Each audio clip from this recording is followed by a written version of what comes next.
En el día de hoy vamos a estar mirando lo que es la segunda parte del capítulo 8, que nos habla acerca de la obra de mediación que hizo nuestro Señor Jesucristo, de Cristo el mediador.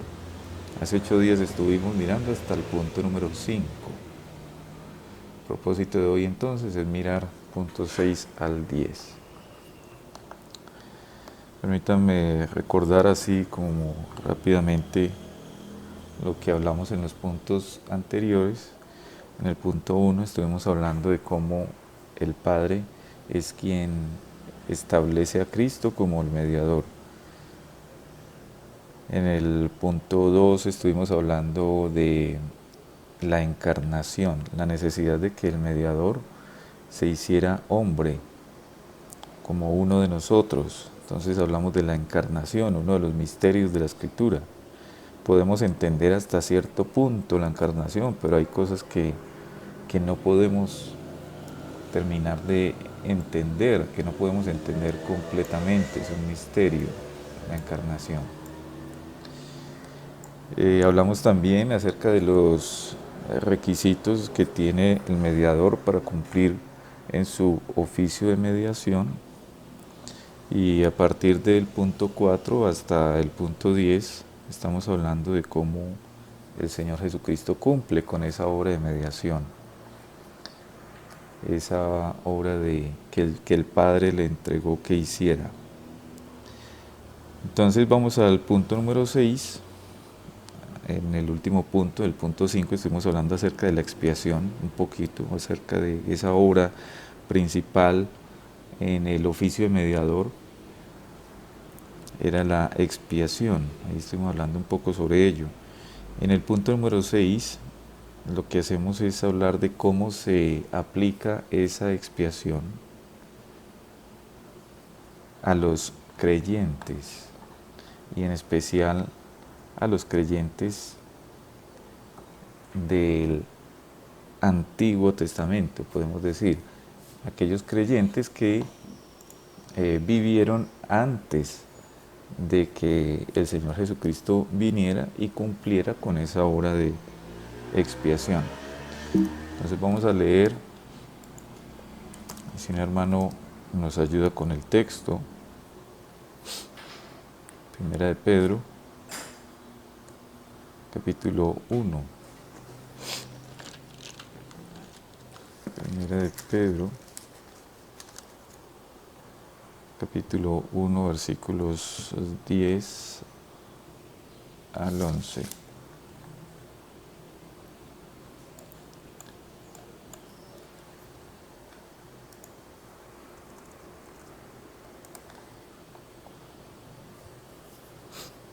Amén, pastor. Amén, Juan Pablo, muchas gracias. Los profetas que profetizaron de la gracia destinada a vosotros, inquirieron y diligentemente indagaron acerca de esta salvación, escudriñando que, escudriñando qué persona y qué tiempo indicaba el Espíritu de Cristo que estaba en ellos, el cual anunciaba de antemano los sufrimientos de Cristo y las glorias que vendrían tras ellos. Amén. Amén. Miremos, hermanos, este texto como el apóstol Pedro comienza hablando de aquella época, digamos, en el Antiguo Testamento.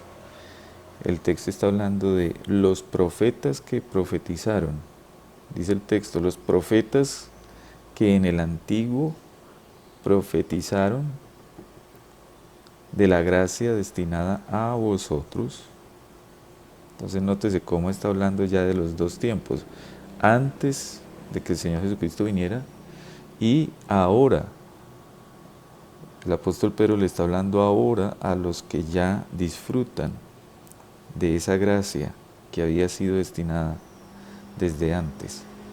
Entonces los profetas en el Antiguo Testamento que profetizaron de la gracia destinada a vosotros, esos profetas inquirieron y diligentemente indagaron acerca de esta salvación, la salvación que ahora disfrutamos en Cristo. Y entonces ellos, dice ahí la Escritura, escudriñaban qué persona y qué tiempo indicaba el Espíritu de Cristo que estaba en ellos. Y dice ahí, como también lo recordamos incluso con el profeta Isaías, el cual anunciaba de antemano los sufrimientos de Cristo y las glorias que vendrían tras ellos. Entonces tenemos a los profetas del Antiguo Testamento que pudieron ver hacia adelante a un evento que todavía en su momento no había acontecido, no había sucedido, la muerte de Cristo. Los profetas pudieron ver hacia el futuro los sufrimientos, como dice ahí, anunciaba de antemano los sufrimientos de Cristo. Vieron de antemano los sufrimientos de Cristo. Y uno se pregunta, bueno, ¿y cómo pudieron ver ellos los sufrimientos de Cristo? Y en eso solamente tenemos una respuesta, y es que lo hicieron por los ojos de la fe. Por medio de la fe, ellos pudieron contemplar ese acontecimiento, esa expiación que haría Cristo como cumplimiento de su oficio de mediador. Nos estamos preguntando en este punto 6 cómo son salvos, cómo fueron salvos los creyentes en el Antiguo Testamento. Y entonces la respuesta es una: por medio de la fe. Ellos tenían la fe puesta en aquel que vendría, un futuro. En el caso, por ejemplo, de nosotros, la fe está puesta en aquel que ya vino. Digamos, miramos hacia el pasado. Ellos miraban al futuro, nosotros miramos al pasado. Ellos pusieron la fe en el Cristo mediador que vendría, que les había sido prometido, y nosotros tenemos puesta la fe en el Mesías prometido, en el mediador que ya vino y que ya cumplió la obra de expiación, la mediación. Un hermano que nos lea, por favor, Romanos capítulo 4, versículos 1 al 9.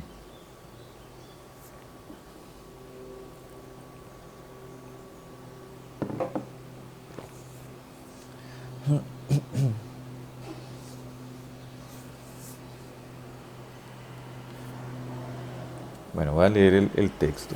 Romanos 4, 1 al 9. Dice: ¿qué pues diremos que halló Abraham, nuestro padre según la carne? Porque si Abraham fuese justificado por las obras, tiene de qué gloriarse, pero no para con Dios. Porque, ¿qué dice la Escritura? Creyó Abraham a Dios y le fue contado por justicia. Pero al que obra, no se le cuenta el salario como gracia, sino como deuda.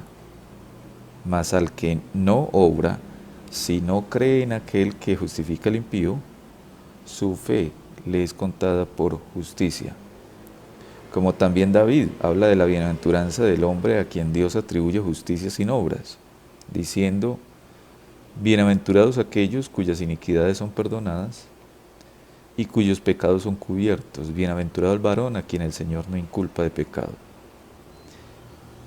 ¿Es pues esta bienaventuranza solamente para los de la circuncisión o también para los de la incircuncisión? Porque decimos que a Abraham le fue contada la fe por justicia. El caso de Abraham, hermanos, es un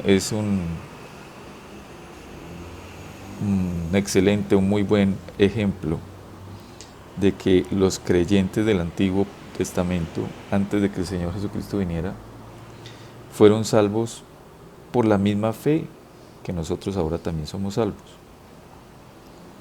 Nótese cómo ahí el texto está hablando de que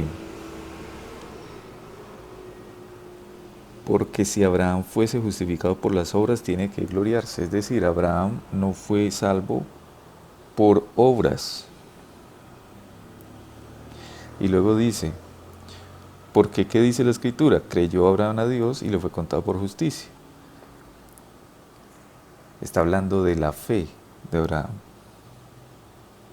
Abraham creyó y entonces fue también justificado gracias a que él puso también la confianza en aquel que vendría.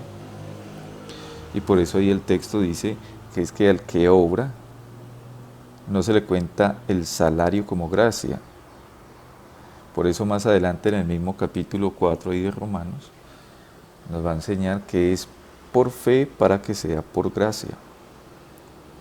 Tiene que ser creyendo para que no sea por obras y entonces así se nos dé la gracia. Si fuera por obras, entonces la salvación no sería por gracia. Pero entonces la Escritura nos dice que debe ser por fe, porque la fe no atribuye nada, no, digámoslo así, no aporta nada para nuestra salvación. Es como unas manos vacías, ¿sí? Unas manos vacías. Entonces por eso la Escritura ahí dice, al que ora no se le cuenta el salario como gracia, sino como deuda. Si fuera por obras, entonces la salvación sería algo que Dios nos debe. Pero la salvación no es algo que Dios nos deba a nosotros, sino que es dada por gracia.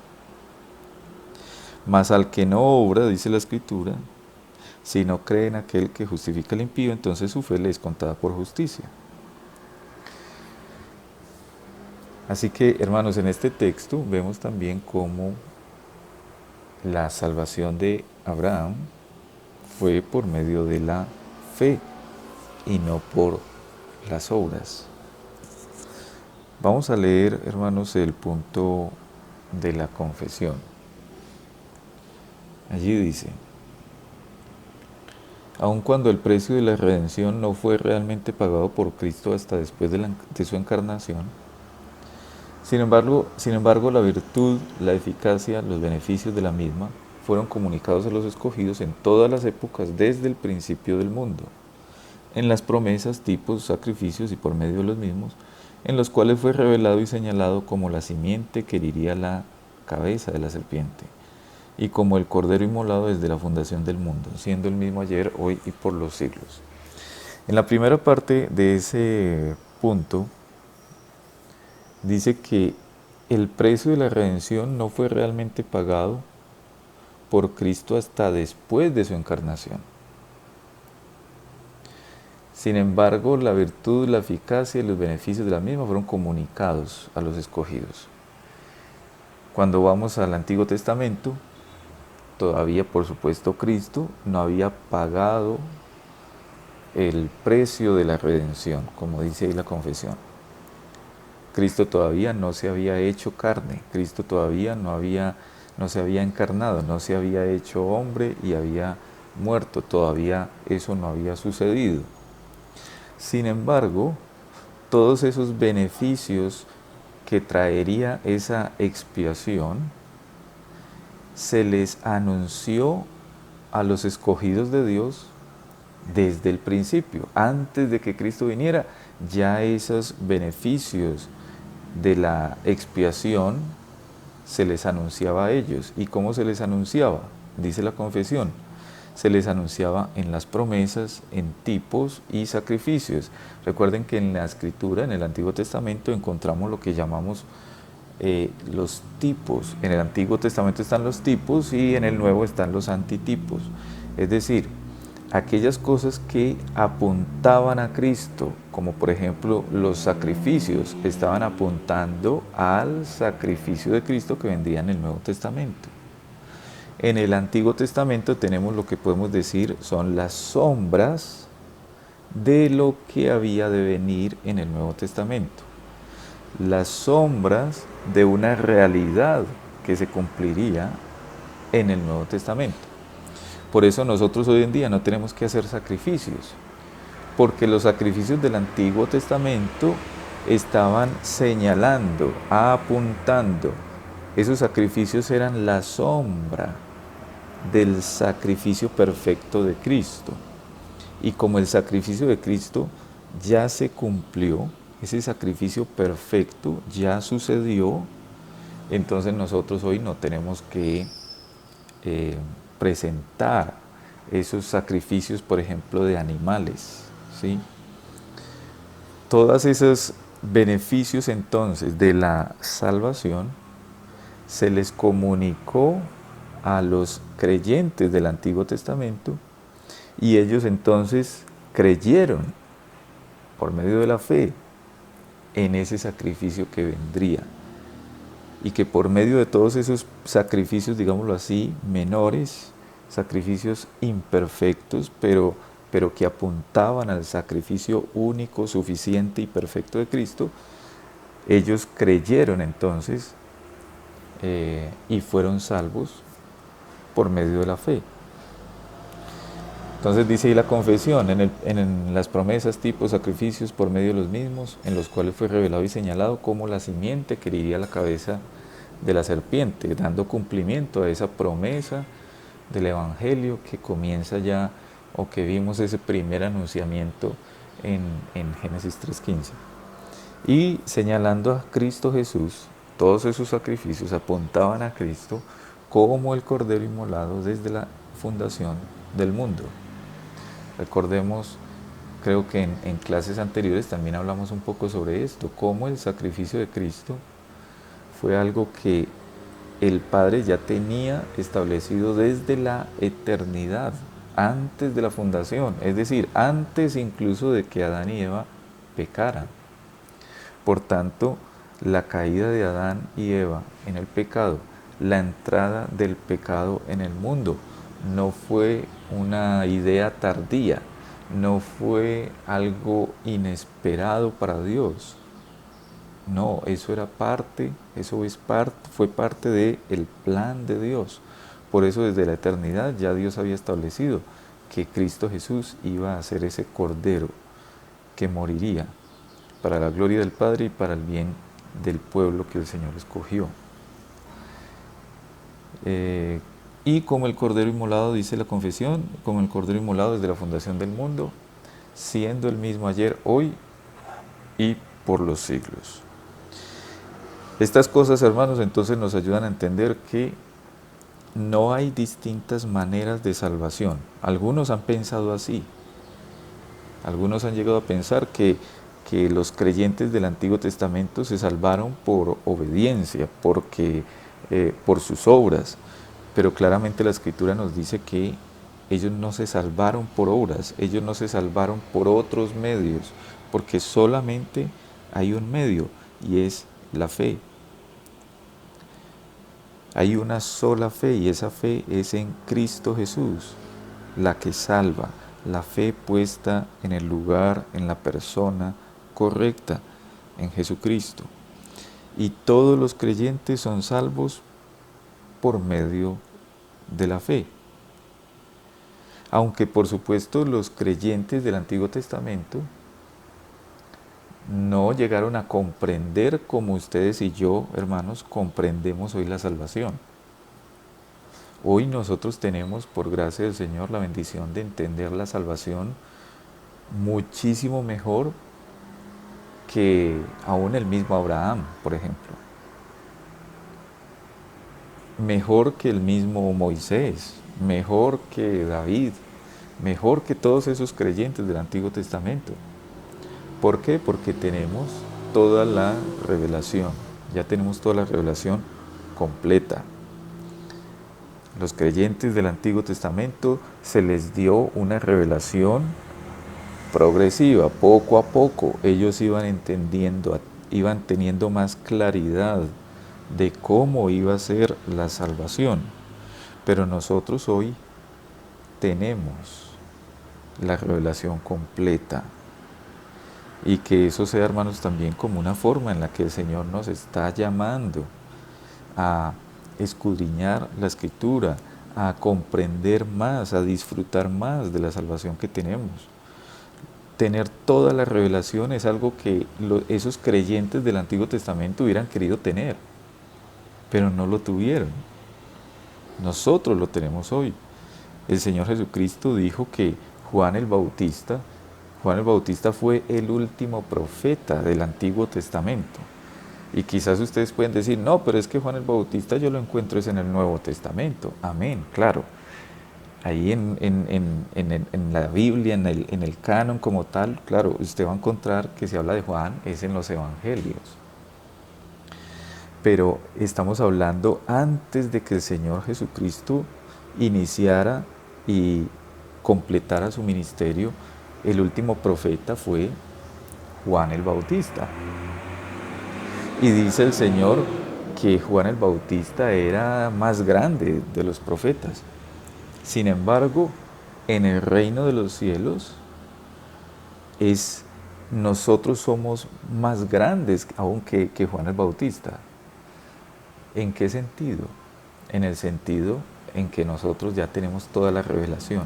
Juan el Bautista fue el único profeta del Antiguo Testamento que pudo ver con sus ojos físicos al Cordero prometido, al Mesías. Sin embargo, Juan el Bautista no tuvo la oportunidad de ver el resto de la revelación que nosotros tenemos ya en el Nuevo Testamento. Entonces, hermanos, nosotros tenemos, por gracia del Señor, la bendición de tener toda la revelación y de poder entender muchísimo mejor la obra de Cristo, muchísimo mejor incluso que esos creyentes del Antiguo Testamento. Todos esos creyentes pasados fueron salvos por la fe y entendieron hasta cierto punto la expiación, la obra de salvación.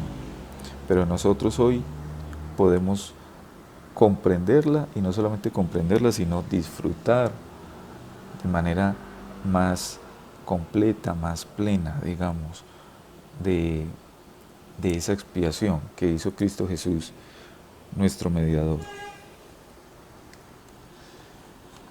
En el punto número 7, hermanos, vamos a leer punto número 7, leamos Juan, capítulo 3, versículo 13. Otro hermano que nos lea Hechos, capítulo 20, versículo 28.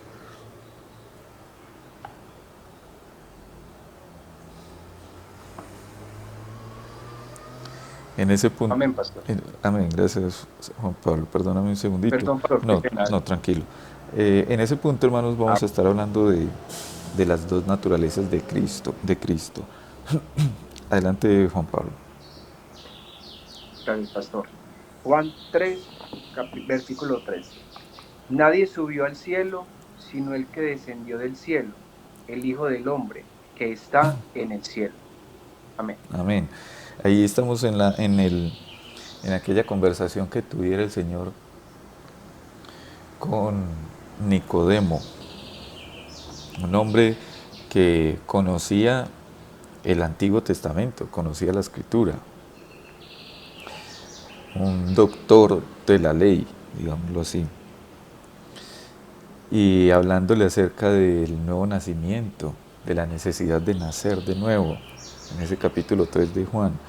Y el Señor le dice a Nicodemo, le dice, nadie subió al cielo sino el que descendió del cielo, el Hijo del Hombre que está en el cielo. Yo no sé si cuando usted lee por primera vez ese versículo queda ahí como algo perdido, porque en una primer lectura no es muy sencillo de entender. Mire lo que está diciendo, nadie subió al cielo. Y luego dice, ¿sino quién? El que descendió del cielo. ¿Y quién es el que subió al cielo y que también descendió del cielo? El Hijo del Hombre. Es decir, el Señor Jesucristo está hablando de Él mismo. Esas palabras las dijo el Señor. Y entonces el Señor mismo está hablando de Él mismo. Él mismo es el Hijo del Hombre. Y ese Hijo del Hombre que está hablando ahí con Nicodemo, le dice que el Hijo del Hombre es el que subió al cielo y que también descendió del cielo, pero que también está en el cielo. Nadie subió al cielo sino el que descendió del cielo, el Hijo del Hombre. Es decir, yo, Nicodemo, le diría al Señor, que estoy en el cielo. Bueno, entonces, ¿dónde está? ¿En el cielo o descendido del cielo? Y la respuesta es ambas cosas, ambas cosas.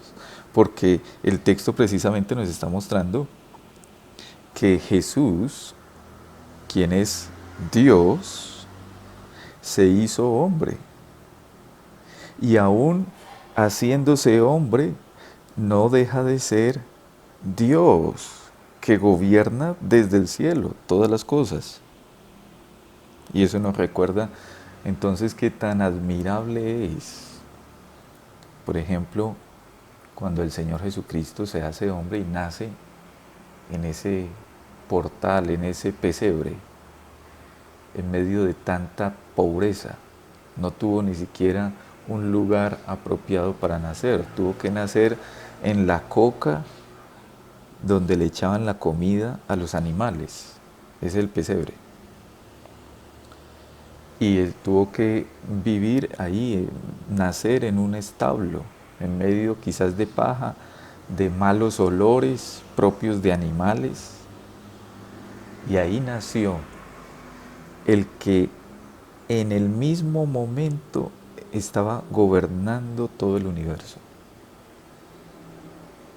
Ese niño que nació en ese pesebre, en ese establo, en semejante pobreza, ese niño en ese mismo instante gobernaba y gobierna y ha gobernado y gobernará el universo. Tenía el poder, sostenía el universo ese niño que estaba ahí naciendo en ese establo.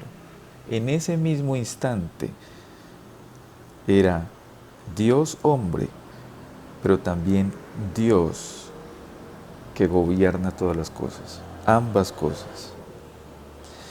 Y entonces en ese texto el mismo Señor, que es Dios, le dice a Nicodemo, nadie subió al cielo sino el que descendió del cielo, el Hijo del Hombre que está en el cielo. Y eso nos acerca, hermanos, un poquito a entender, nos ayuda a entender un poco que es que ciertamente las dos naturalezas de Cristo es un misterio. Nosotros podemos entender hasta cierta parte, hasta cierto punto, pero hay cosas que se salen de nuestro entendimiento, no podemos entender.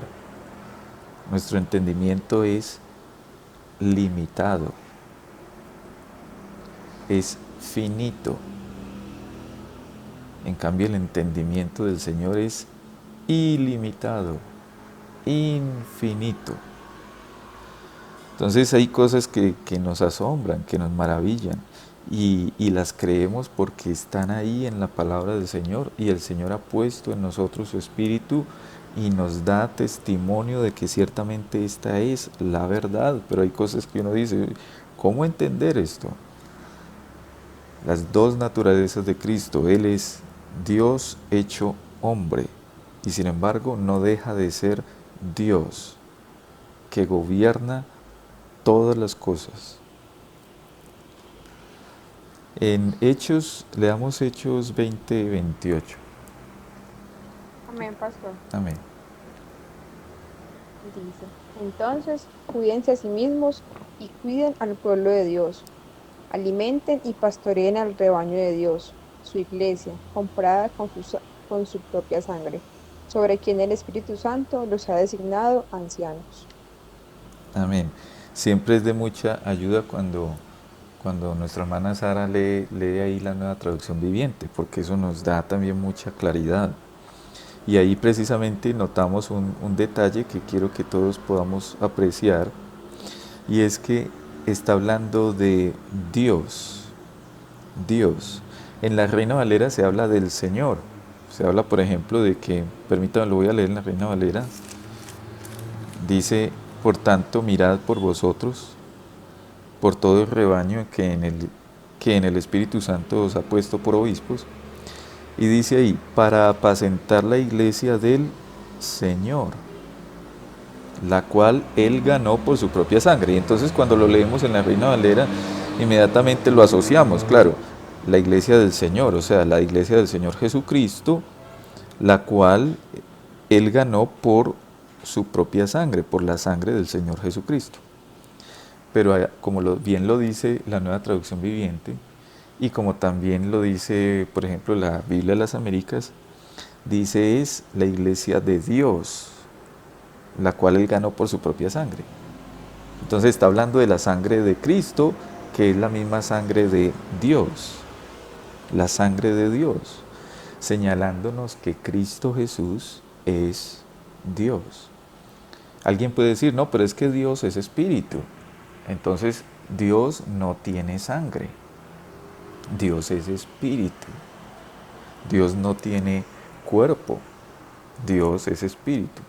Esa es una pregunta, hermanos, que también recordémosla, es una pregunta del catecismo. La pregunta del catecismo dice, ¿qué es Dios? Y a veces cuando escuchamos esa pregunta por primera vez, de pronto podemos llegar a pensar, no, yo creo que esa pregunta está como mal formulada. No me pregunte qué es Dios, pregúnteme quién es Dios. Y sucede que ambas preguntas están bien formuladas. Cuando preguntamos quién es Dios es una cosa, pero cuando preguntamos qué es Dios, entonces ¿qué contestamos? Contestamos, Dios es espíritu. ¿Qué es Dios? Dios es espíritu. Y aquí entonces la palabra nos dice que ganó el Señor la iglesia, para apacentar la iglesia del Señor, la cual Él ganó por su propia sangre.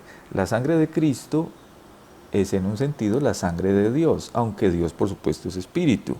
Pero ya que Cristo es Dios, entonces bien puede ser traducido como lo hace, por ejemplo, la Nueva Traducción Viviente o como lo hace la Biblia de las Américas, dice la iglesia de Dios, la cual Él ganó por su propia sangre. Entonces la sangre de Cristo es la sangre de Dios, porque Cristo es Dios. Leamos, hermanos, el punto 7 de la confesión.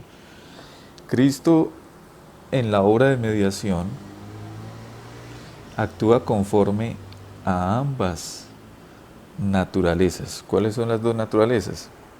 Divina y humana. Cristo es Dios, Cristo es hombre. Cristo en la obra de mediación actúa conforme a ambas naturalezas, haciendo por medio de cada naturaleza lo que es propio de ella. Aunque, por razón de la unidad de la persona, lo que es propio de una naturaleza, algunas veces, se le atribuye en las Escrituras a la persona denominada por la otra naturaleza. Ese punto 7, hermanos, nos está hablando de la unidad que hay en esa única persona de Cristo, de ambas naturalezas. Recuerden que, creo que fue hace 8 días, ¿sí?, donde estuvimos hablando de que esas dos naturalezas siguen siendo dos naturalezas sin que ellas se mezclen, ni tampoco la una convierta a la otra. La divina no diviniza a la humana, ni tampoco la humana, digamos que humaniza o convierte en humana a la divina. No, la divina sigue siendo divina, la humana sigue siendo humana. Hay dos naturalezas, pero están unidas en una sola persona. Y por eso ahí la confesión dice que en la obra de mediación ambas naturalezas actúan, cada una conforme a su propia naturaleza. Poníamos hace 8 días el ejemplo de, por ejemplo, el Señor Jesucristo cuando está en la barca, después de pasar todo un día de predicación de su palabra, enseñando a multitudes, y entonces el Señor ya está cansado, se monta en la barca y se queda dormido. Ah, pero es que Dios no se cansa y Jesucristo es Dios. Amén, claro, Jesucristo es Dios y Dios no se cansa. Pero en su humanidad, en su naturaleza humana, Él sí se cansaba. Él tenía incluso necesidad, por ejemplo, de comer, tenía que dormir, tenía que descansar en su naturaleza humana. En su naturaleza divina, Él es Dios, suficiente en sí mismo, todopoderoso, y Él no se cansa. Como dice la escritura allá en Isaías, dice que Él no se fatiga con cansancio. Nosotros sí nos fatigamos, nos cansamos, pero el Señor no, en su naturaleza divina. Entonces, cuando hablamos de la expiación, hermanos, hemos de comprender también que esas dos naturalezas están cumpliendo, digámoslo así, como con su función, cada una, cada una. Ahí están las dos naturalezas de Cristo. Recordarán cómo Felipe en una ocasión le preguntó al Señor, Señor, muéstranos al Padre. Y el Señor les dijo, bueno, yo he estado andando tanto tiempo con ustedes y ustedes como que todavía no han visto al Padre. Bueno, sucede que el Señor Jesucristo es el Hijo. El Señor Jesucristo no es el Padre. Pero Jesucristo, el Señor, es Dios. El día de mañana, hermanos, cuando ustedes y yo estemos en la gloria, cuando ustedes y yo estemos en el cielo, ¿vamos a ver a Dios? Esa es una pregunta. ¿Vamos a ver a Dios? Dios es espíritu. Pero ¿qué dice la Escritura? Que nosotros sí vamos a ver a Dios. ¿Y cómo vamos a ver a Dios? Viendo a Jesucristo. Cuando nosotros veamos al Señor Jesucristo, ya estas dificultades que nosotros tenemos aquí en la tierra en este momento, en esta condición de no poder entender esa unidad de las dos naturalezas de Cristo, ya va a solucionarse, ya no va a haber esas dudas en nosotros. Felipe estaba viendo al Señor Jesucristo y ver al Señor Jesucristo es ver a Dios. Pero como estaba así como nosotros en esta condición, con estas limitantes de nuestra naturaleza humana caída, con estas limitantes, entonces para nosotros todavía es imposible como comprender eso. ¿Cómo así? No, pero es que yo quiero ver a Dios. Quizá alguno puede decir, no, pero es que está bien, yo sí quiero ver al Señor Jesucristo, pero yo también quiero ver al Padre.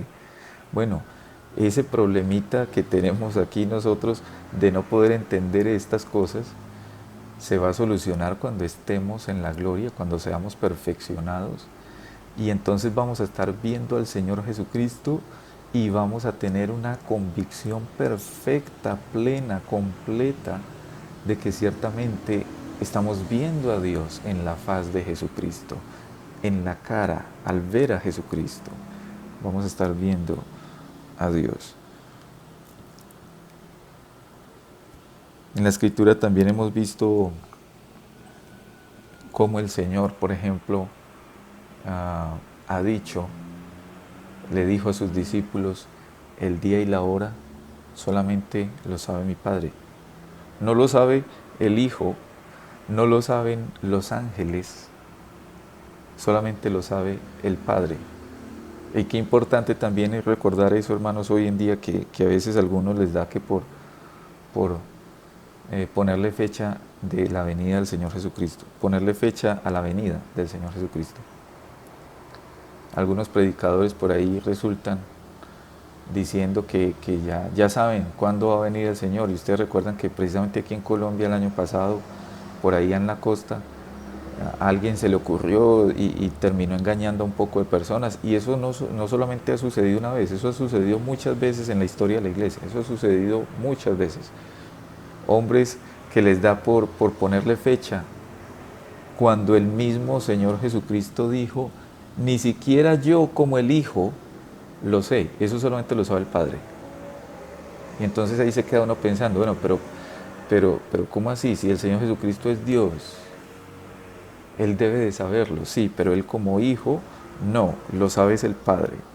Y ahí entramos otra vez en el otro misterio de la Trinidad.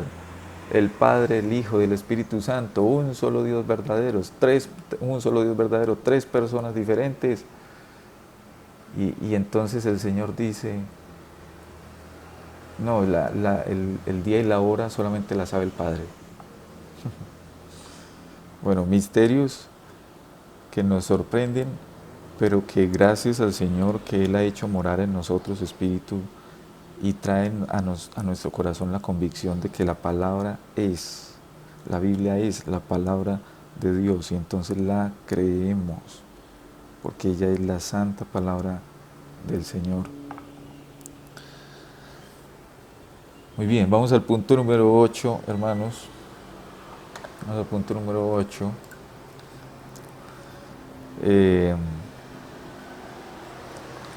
Allí hablamos de la aplicación de del oficio mediador de la expiación. Vamos a Juan, capítulo 6, versículo 37. Hebreos 7:25.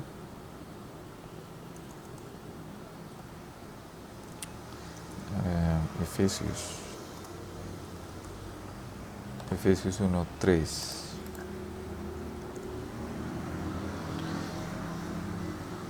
A ver, un hermano que quiera leernos. Amén, pastor. Amén. Gracias, Marta. Todo lo que el Padre me da vendrá a mí, y al que a mí viene no le echo fuera. Amén. Todo lo que el Padre me da, está hablando el Señor Jesucristo. Todos aquellos que el Señor, que Dios Padre, en su soberanía y desde la eternidad decidió escoger, el Padre se los entrega al Hijo. Y entonces sin falta, todos los que el Padre escogió, cada uno, todos y cada uno, van a venir al Señor. Y esa es nuestra confianza. Yo sé que muchos de nosotros en algún momento estamos preocupados, afligidos por quizá algún familiar, algún conocido, algún amigo que le hemos hablado del Evangelio, que no atiende, que no quiere escuchar, que se le ha insistido de tantas maneras, que se le ha mostrado de tantas formas, que se ha orado por ellos y no escuchan. Nuestra confianza es de que si el Señor en su soberanía le ha querido elegir para esta salvación, puede que todavía no haya atendido el Evangelio, pero llegará el día en el que el Señor le abrirá el corazón. Y entonces, sin falta, van a venir a Cristo. Todo lo que el Padre les da al Hijo va a venir al Hijo sin falta.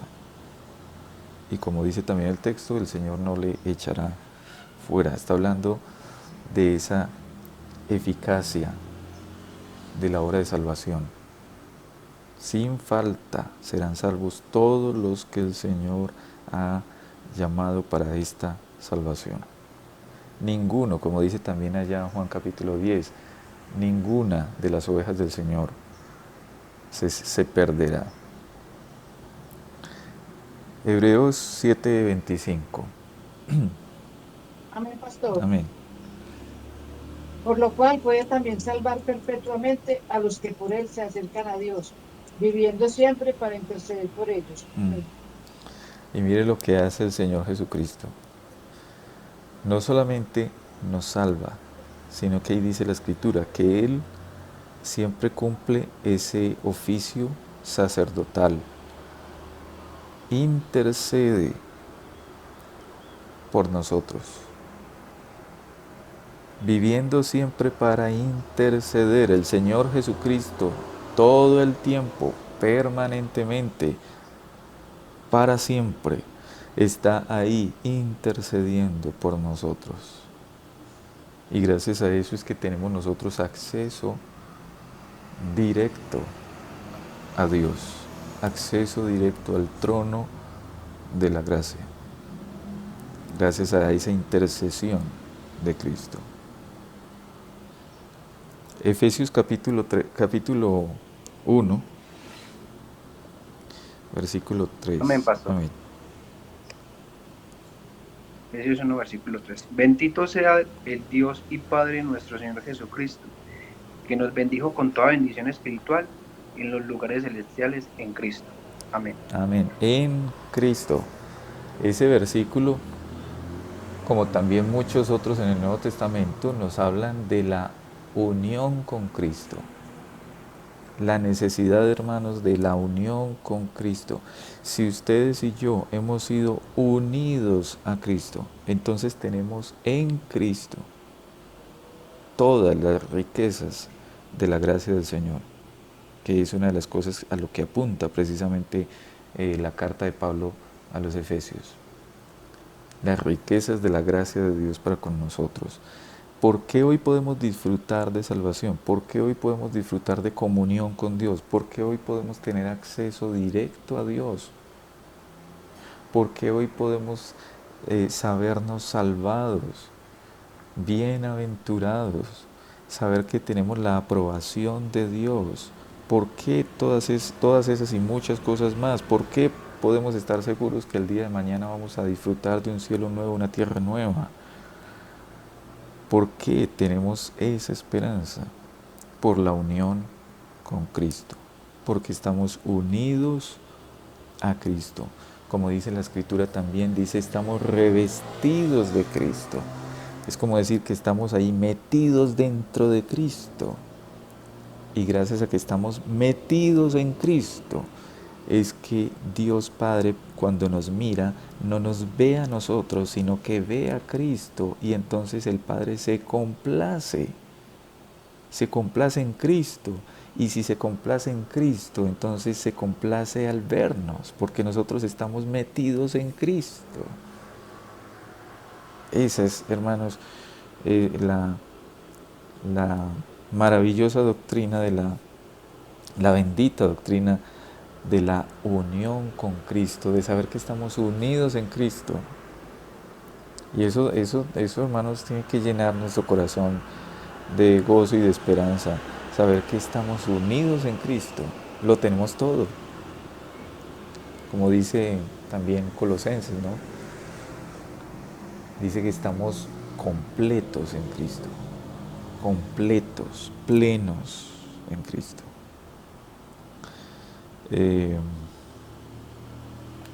Voy a leer por aquí, a ver, Efesios 5, 25. 5:25. Dice, maridos, amad a vuestras mujeres, así como Cristo amó a la iglesia y se entregó a sí mismo por ella para santificarla, habiéndola purificado en el lavamiento del agua por la palabra, a fin de presentársela a sí mismo una iglesia gloriosa, que no tuviese mancha ni arruga ni cosas semejantes, sino que fuese santa y sin mancha. El Señor Jesucristo cumple su obra de mediación. El Señor Jesucristo sigue siendo nuestro intercesor. Gracias a que estamos unidos a Cristo, disfrutamos de todas las bendiciones en Cristo. Recuerden, hermanos, como la Escritura dice que nosotros somos coherederos con Cristo. Digámoslo de otra manera, lo que es de Cristo es mío. Y ustedes se imaginan qué es de Cristo. Todo es de Cristo. Todo es de Cristo. Somos herederos de Dios, dice la Escritura, y coherederos. Tenemos la herencia de Cristo. Tenemos todo. Y el Señor está obrando cada día en nosotros para hacernos santos, hacernos como Cristo. Amén. Leamos, hermanos, el punto 8. A todos aquellos para quienes Cristo ha obtenido redención eterna, cierta y eficazmente les aplica y comunica la misma, haciendo intercesión por ellos, uniéndoles a sí mismo, es decir, a Cristo, por su Espíritu. Nosotros estamos unidos a Cristo porque tenemos el Espíritu de Cristo. Recuerden también Romanos 8, como dice, el que tiene, se me olvidó, sí, voy a tener que buscar, se me olvida en este momento. Romanos capítulo 8, Romanos capítulo 8.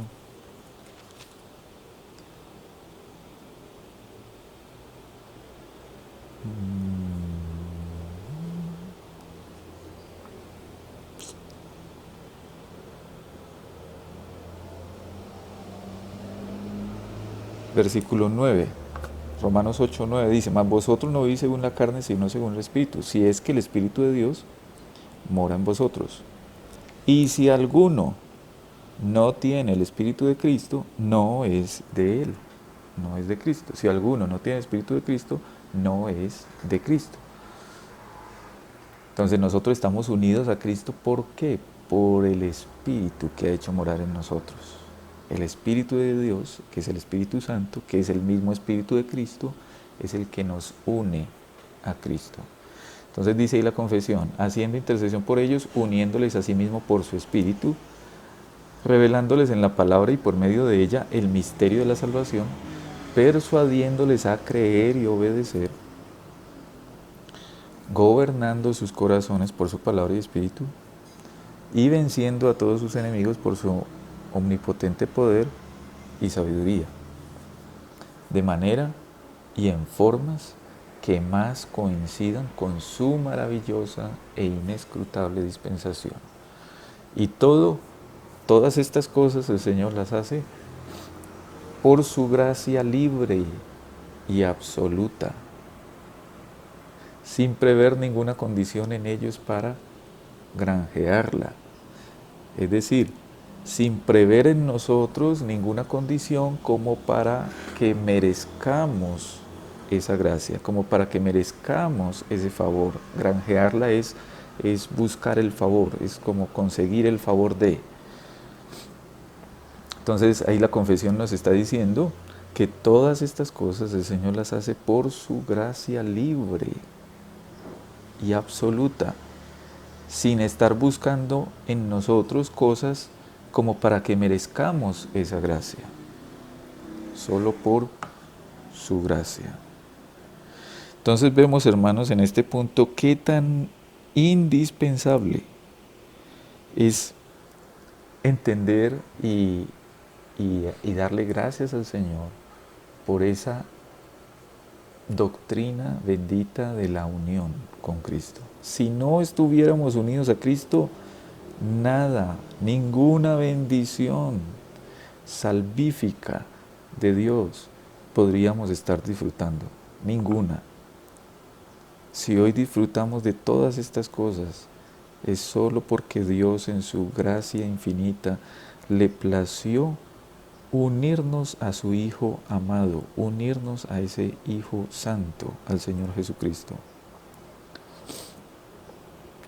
Entonces, que sea, hermanos, también un motivo de acción de gracias en esta mañana y siempre, siempre. El que el Señor en su gracia le haya placido unirnos a Cristo Jesús. Vamos al punto número 9, hermanos. Punto 9.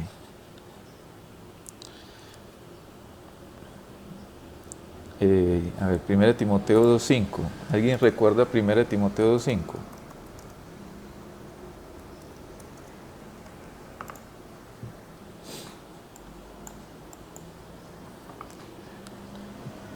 Yo creo que todos, o muchos sí no lo sabemos de memoria, pero de pronto es que no nos acordamos que esa es la cita. 1 Timoteo 2.5 es porque hay un solo Dios y un solo mediador entre Dios y los hombres, Jesucristo, hombre. Porque hay un solo Dios y un solo mediador.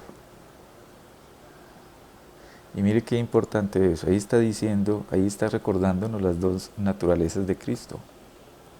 Jesucristo es Dios, Jesucristo es hombre. Hay un solo Dios. ¿Quién? Jesucristo.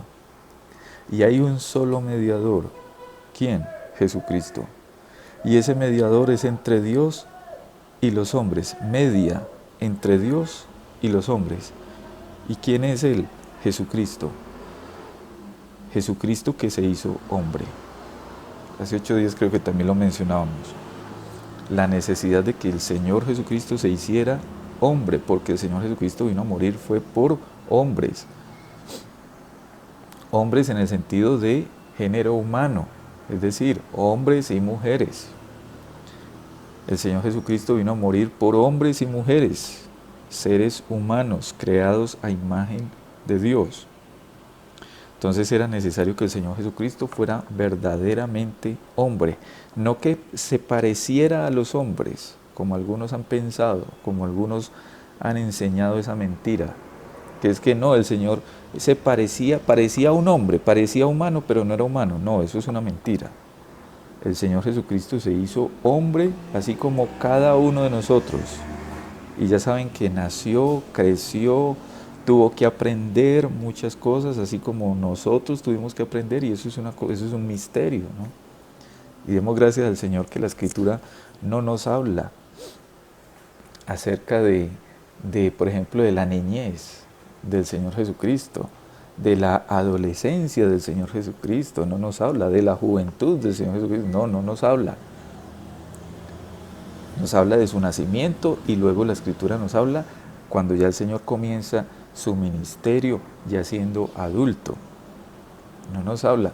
Y tristemente hemos visto cómo muchos han inventado historias y mitos y un montón de cosas fantasiosas que la Escritura no dice. El Señor tuvo que aprender una cantidad de cosas. Ustedes ven cómo la Escritura, el único, digamos, evento así que nos habla de su niñez o de su juventud, es por ejemplo cuando el Señor Jesucristo fue llevado al templo.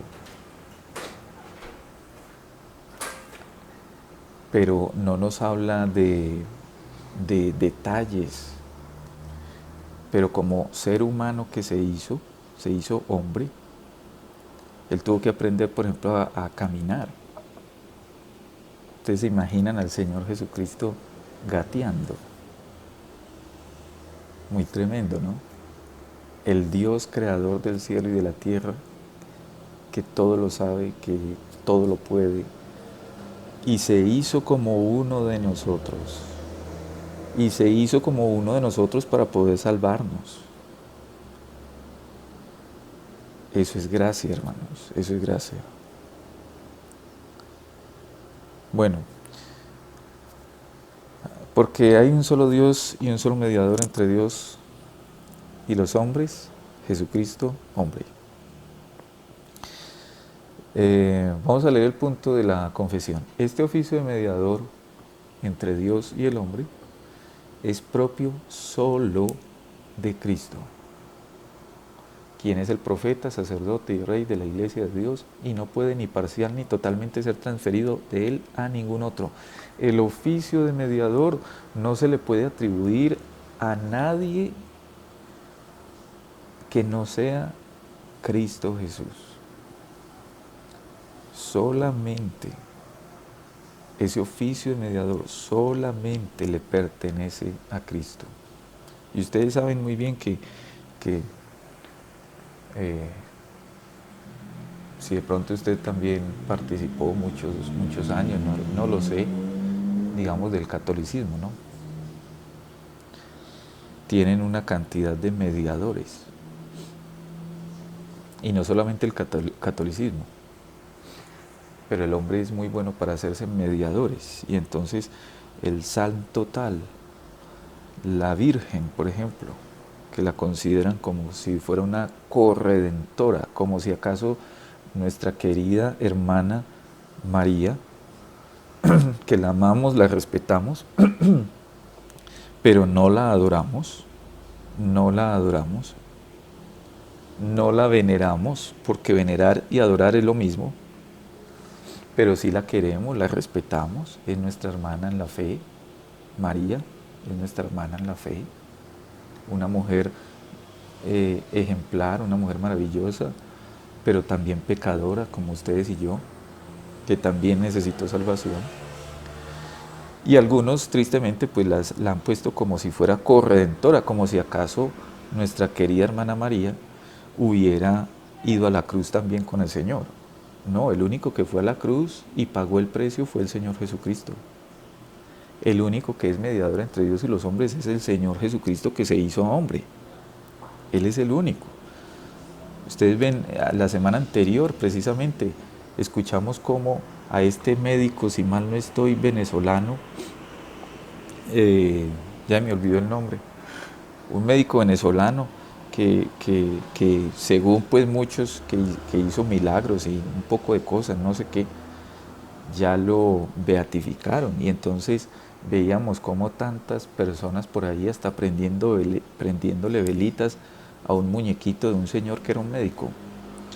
Y bueno, y el ser humano tristemente en medio de su pecado es muy bueno para buscar mediadores, pero sucede que solamente hay un mediador, y ese oficio mediador no se le puede dar a nadie más, solamente a Cristo. Y dice ahí la confesión, nos recuerda esos oficios del mediador, los oficios de Cristo. En una ocasión, en un culto, en un tiempo de oración, yo pregunté a los hermanos, así en una reunión pequeña, yo les pregunté, ¿cuáles son los oficios de Cristo? Y de pronto un hermano, que por supuesto no vamos a decir el nombre, claro que aquí en la listica entre nosotros en este momento no está, pero es parte de la iglesia. Y entonces yo pregunté, ¿cuáles son los oficios de Cristo? Y ahí mismo el hermano se paró así muy enérgico, muy dispuesto, y dijo, carpintero.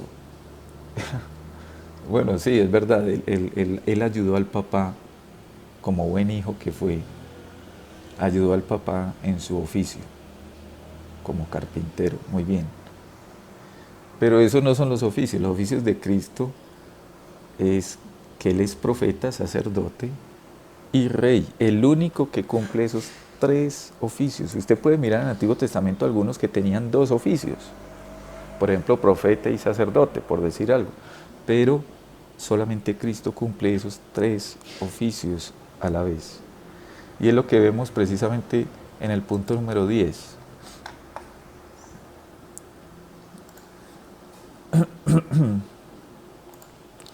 En el punto número 10, a ver, leamos por aquí Juan 1:18.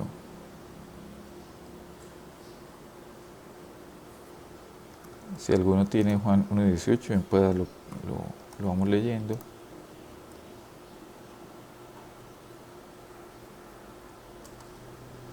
Amén. Amén, don José Manuel, bien pueda. A Dios nadie le dio jamás el unigénito Hijo que está en el sueño del Padre, en el seno del Padre, Él le daba a conocer. Amén. Amén. El Señor Jesucristo nos ha dado a conocer al Padre. El Hijo nos muestra al Padre. Lo que tenemos ahí, hermanos, es ese oficio de profeta. Recuerden cómo en el Antiguo Testamento los profetas lo que hacían era presentar al pueblo las palabras de Dios. El mensaje de Dios venía por medio de los profetas. Entonces llegaba el Señor y le decía al profeta tal, ve y dile a mi pueblo, y entonces el profeta tal iba y le decía al pueblo. Leamos Romanos 8:34. Entonces en Cristo tenemos, por supuesto, ese oficio de profeta. El Hijo nos ha mostrado al Padre. Romanos 8:34. Amén, pastor. Amén. ¿Quién es el que condenará?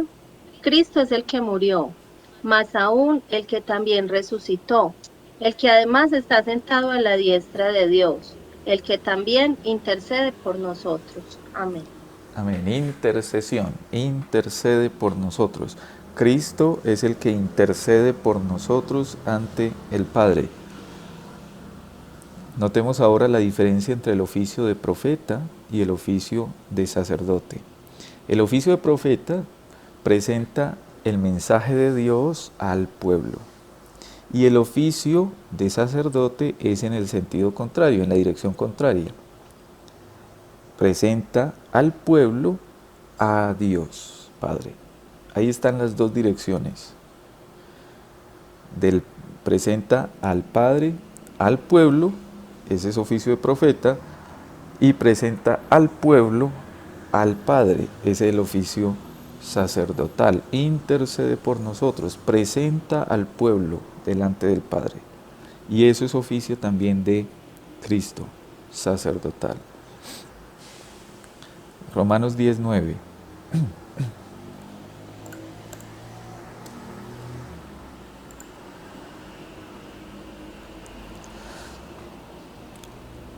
Amén, pastor. Amén, pastor. Amén. Que si confesares con tu boca que Jesús es el Señor y creyeres en tu corazón que Dios le levantó de los muertos, serás salvo. Amén. Amén. El Señor Jesucristo es profeta, es sacerdote y es rey. Él es el Señor. Si confesares con tu boca que Jesús es el amo, es el Señor, es el que gobierna, es el que tiene la última palabra.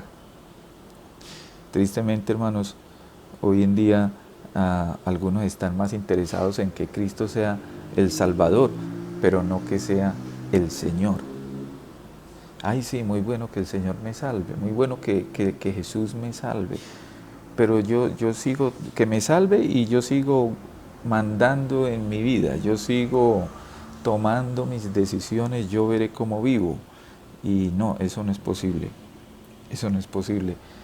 Es necesario que Él sea no solo nuestro Salvador, sino que Él sea nuestro Señor, el que gobierna. Leamos la confesión. Esta cantidad y orden de oficios son necesarios, pues por nuestra ignorancia tenemos necesidad de su oficio profético. Necesitamos conocer a Dios y por eso ese oficio profético. Y por nuestra separación de Dios y la imperfección del mejor de nuestros servicios, necesitamos su oficio sacerdotal para reconciliarnos con Dios y presentarnos aceptos para con Él. Ahí están entonces los dos oficios, profeta y sacerdote. Y por nuestra falta de disposición y total incapacidad para volver a Dios y para rescatarnos a nosotros mismos y protegernos de nuestros adversarios espirituales, necesitamos su oficio real, es decir, que sea rey, para convencernos, subyugarnos, atraernos, sostenernos, librarnos, preservarnos para su reino celestial. Necesitamos de los tres oficios del Señor, que sea nuestro profeta, que sea nuestro sacerdote, que sea nuestro rey. Por eso es tan necesario que cada día, hermano, nosotros estemos también pidiéndole al Señor que seamos destronándonos a nosotros mismos, que a veces nosotros nos queremos sentar como en el trono de nuestra vida y ser nosotros los que mandamos y ser nosotros los que gobernamos y ser nosotros los que tomamos la última palabra y entonces vivimos a veces de esa manera. Eso no debe ser. El que debe estar sentado en el trono de nuestro corazón es el Señor. Es Él el que debe de gobernar. Si no es Él el que gobierna nuestra vida, sino nuestros pensamientos, nuestras opiniones, ama al que nos va a ir, ama al que nos va a ir. Recordemos cómo la Escritura nos dice que no debemos de confiarnos en un corazón engañoso, en nuestro corazón engañoso. Nuestro corazón es engañoso y perverso, dice la Escritura. Debe ser el Señor el que gobierna en nuestra vida. Necesitamos entonces de los oficios de Cristo como nuestro mediador que es.